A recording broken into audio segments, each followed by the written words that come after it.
Hi friends, welcome to my channel. Today special పాలకూర bajji.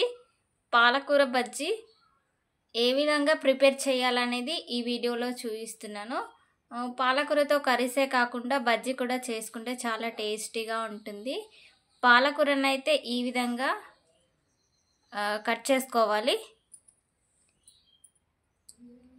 Cut చేసుకొని కడిగేసి పక్కన పెట్టుకోవాలి. శనగపిండి, వంట సోడా, జీలకర్ర,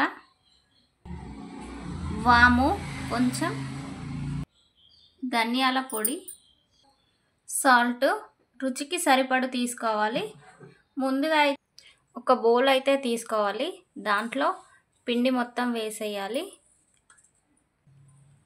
కొంచెం జీలకర్ర, కొంచెం వాము,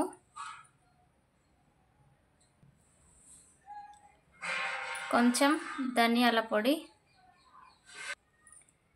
కొంచెం వంట సోడా, సాల్ట్ రుచికి సరిపడు తీసుకోవాలి. మొత్తం వేసేసి వాటర్ యాడ్ చేయాలి. దీంట్లోనే వాటర్ యాడ్ చేస్తూ కలుపుకోవాలి. బజ్జీ వేసే పిండి లాగానే కలపాలి.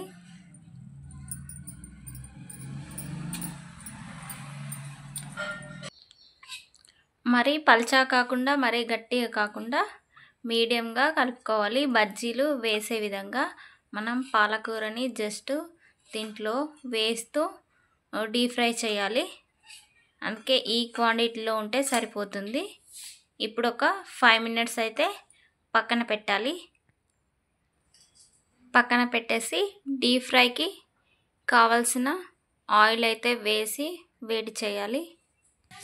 కడాయి అయితే పెట్టేసి డీప్ ఫ్రైకి కావాల్సిన ఆయిల్ అయితే వేడి చేయాలి. 5 minutes తర్వాత పిండి చూడండి చాలా సాఫ్ట్గా అయితే వచ్చింది. ఇప్పుడు పాలకూరను ఇలా ముంచుతూ మనము ఆయిల్లో డీప్ ఫ్రై చేసుకోవడమే.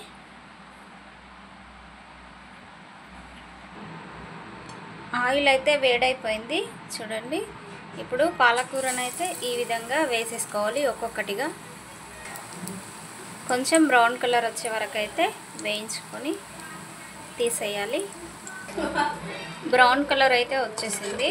వీటిని అయితే పక్కకు తీసేయాలి.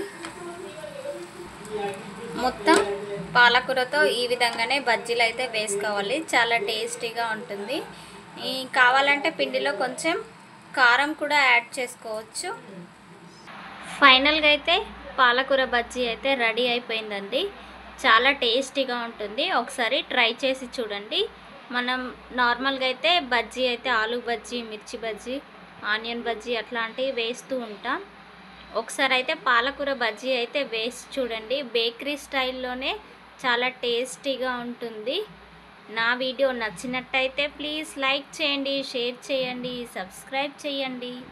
Thank you for watching.